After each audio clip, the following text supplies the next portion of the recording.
तो जय हिंद साथियों, आज की इस वीडियो में बात करने वाले model practice set number 16 SSC GD का मॉडल प्रैक्टिस सेट नंबर यहाँ पर 16 देखने वाले हैं। तो आपसे यही रिक्वेस्ट हो कि वीडियो को अंत तक जरूर देखना है। चैनल पर नए हैं तो चैनल को सब्सक्राइब करके वीडियो को लाइक जरूर से कर देना। अगर आप भी एसएससी जीडी कांस्टेबल भर्ती परीक्षा की तैयारी कर रहे हैं तो आप अगर अभी तक आप प्रीवियस ईयर क्वेश्चन इसका नहीं देखें तो हमारे चैनल पर जाइएगा और प्ले लिस्ट में जाइएगा, आपको वहाँ पर प्रीवियस ईयर क्वेश्चन देखने को मिल जाएगा। अगर देखना चाहते हैं तो जाकर देख सकते हैं। इसका आज मॉडल प्रैक्टिस सेट नंबर 16 देखने वाले हैं। अगर आप भी एसएससी जीडी कांस्टेबल भर्ती परीक्षा की तैयारी कर रहे हैं तो आपको बता दें कि जितना जरूरी इसका तैयारी करना है उससे भी ज़्यादा जरूरी इसका मॉडल प्रैक्टिस सेट लगाना है। इसी के आधार पर मतलब क्वेश्चन भी पूछा जाता है और आपको पता भी चलता है कि किस लेवल का तैयारी हुआ है वो हमारा और कितना प्रश्न सही हो रहा है, कितना प्रश्न गलत हो रहा है। तो चलिए फटाफट से वीडियो को शुरू करते हैं। आपसे यही रिक्वेस्ट होगा कि वीडियो को अंत तक जरूर देखना है।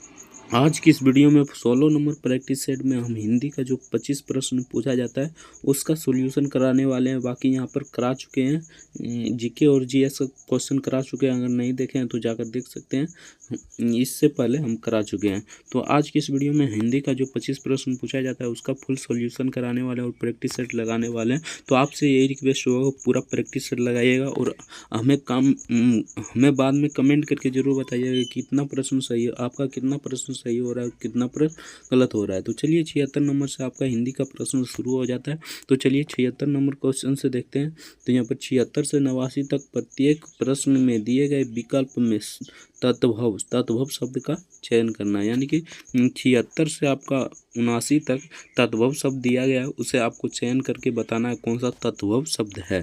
तो 76 में आपका तत्भव शब्द कौन सा हो जाएगा आपको बताना है। तो इसका करेक्ट आंसर हो जाएगा पीड़ा, यानी कि option D the correct answer हो जाएगा पीड़ा। तो चलिए नेक्स्ट देखते हैं। नेक्स्ट यहाँ पर 77 नंबर में आपको बताना है आपका तत्भव शब्द बताना है, यानी तत्भव शब्द यहाँ पर बताना है, तत्भव शब्द आपको बताना है 77 में। तो इसका करेक्ट आंसर यहाँ पर बात करें तो 77 का यहाँ पर करेक्ट आंसर हो जाएगा 20, यानी कि option D the correct answer हो जाएगा 20। तो चलिए नेक्स्ट देखते हैं। नेक्स्ट यहाँ पर 78 नंबर में आपको बताना है तत्भव शब्द। तो 78 का यहाँ पर करेक्ट आंसर हो जाएगा घोड़ा, यानी कि option be the correct answer हो जाएगा घोड़ा।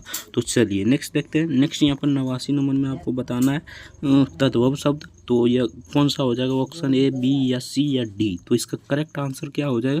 तो 89 का यहाँ पर करेक्ट आंसर हो जाएगा अंधेरा, यानी option be the correct answer हो जाएगा अंधेरा। तो चलिए नेक्स्ट देखते हैं। नेक्स्ट यहाँ पर 80 नंबर क्वेश्चन में पूछा गया था। तो 80 नंबर में यहाँ पर पूछा है तो कौन सा शब्द जातिवाचक संज्ञा नहीं है। तो इनमें से कौन सा शब्द जातिवाचक संज्ञा नहीं है, जवान, बालक, सुंदर या मनुष्य। ऑप्शन ए या बी या सी या डी। तो इसका करेक्ट आंसर क्या हो जाएगा।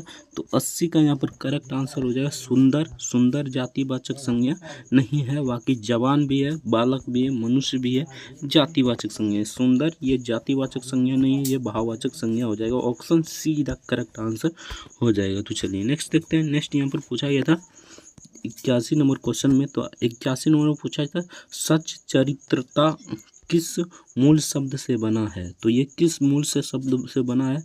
तो ऑप्शन ए या बी या सी या डी। तो इसका करेक्ट आंसर हो जाएगा यहाँ पर चरित्र से बना है, option be the correct answer हो जाएगा चरित्र। तो चलिए नेक्स्ट देखते हैं। नेक्स्ट यहाँ पर पूछा गया था आंसू का बहुवचन क्या होगा। तो आंसू का यहाँ पर बहुवचन क्या हो जाएगा, आंसू हो जाएगा या आंसुएं हो जाएगा, आंसुओं हो जाएगा, तो या तो इनमें से कोई नहीं हो जाएगा। तो इसका करेक्ट आंसर क्या हो जाएगा, ए या बी या सी या डी। तो इसका करेक्ट आंसर हो जाएगा सी, यानी कि option see the correct answer हो जाएगा आंसुओं, यानी कि आंसू का बहुवचन यहाँ पर हो जाएगा आंसू, option see the correct answer हो जाएगा। तो चलिए नेक्स्ट देखते हैं। नेक्स्ट यहाँ पर 83 नंबर ने पूछा था सूर्य शब्द का स्त्रीलिंग क्या हो जाएगा। तो सूर्य शब्द का यहाँ पर स्त्रीलिंग क्या हो जाएगा, ऑप्शन ए या बी या सी या डी। तो इसका करेक्ट आंसर यहाँ पर हो जाएगा सूर्या, यानी कि option be the correct answer हो जाएगा सूर्या। तो चलिए नेक्स्ट देखते हैं। नेक्स्ट यहाँ पर 84 नंबर में पूछा है तो किस वाक्य में अच्छा शब्द का प्रयोग विशेषण के रूप में होता है। तो किस शब्द में यहाँ पर अच्छा शब्द का प्रयोग विशेषण के रूप में हुआ है आपको बताना है। तो 84 का क्या हो जाएगा, ऑप्शन ए या बी या सी या डी या कौन सा ऑक्शन हो जाएगा, तो ये हो जाएगा यह स्थान बहुत अच्छा है। इसमें अच्छा का विशेषण शब्द का प्रयोग हुआ है, यानी कि auction be the correct answer हो जाएगा, यह स्थान बहुत अच्छा है। तो चलिए नेक्स्ट देखते हैं। नेक्स्ट यहाँ पर 85 नंबर में पूछा था हिंदी में शब्दों के लिंग निर्धारण किसके आधार पर होता है। तो हिंदी में शब्दों का लिंग निर्धारण किसके आधार पर किया जाता है आपको बताना है। तो इसका करेक्ट आंसर क्या हो जाएगा आपको बताना है, संज्ञा, सर्वनाम, क्रिया या प्रत्यय। तो इसका करेक्ट आंसर यहाँ पर हो जाएगा संज्ञा, यानी कि option A the correct answer हो जाएगा। तो चलिए नेक्स्ट देखते हैं।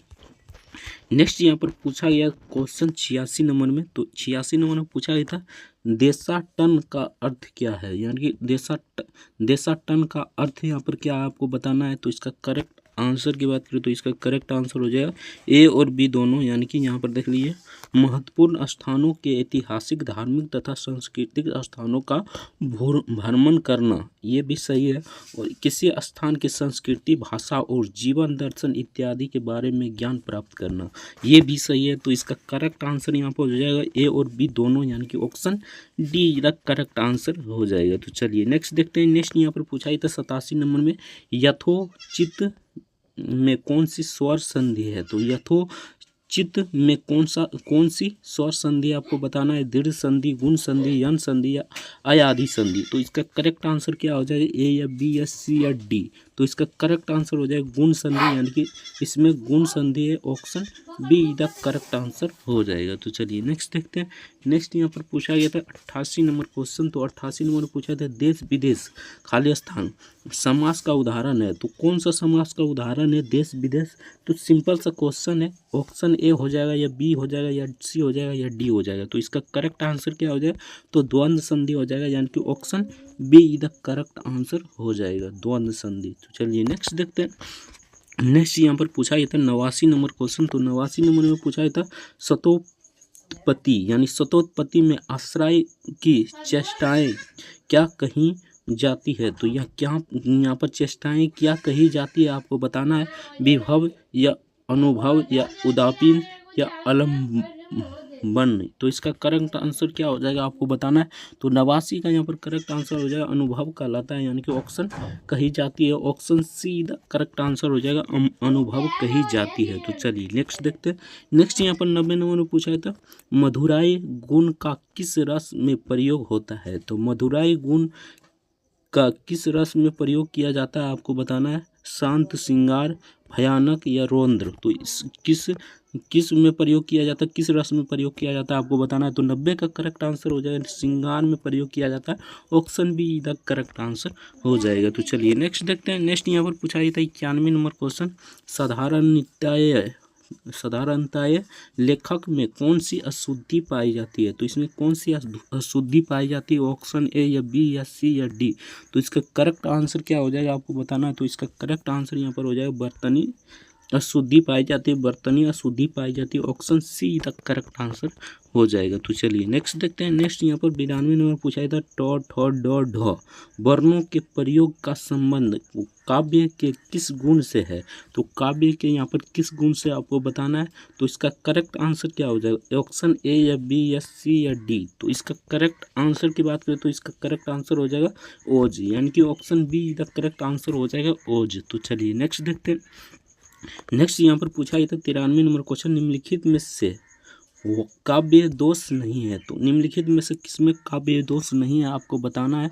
तो यहाँ पर देख लेते हैं 93 का हो जाएगा यहाँ पर option D the correct answer हो जाएगा वाचल तत्व। तो चलिए नेक्स्ट देखते हैं। नेक्स्ट यहाँ पर 94 नंबर में पूछा था संचारी भावों की संख्या कितनी मानी गई है, यानी संचारी भावों की संख्या कितनी मानी गई है आपको बताना है।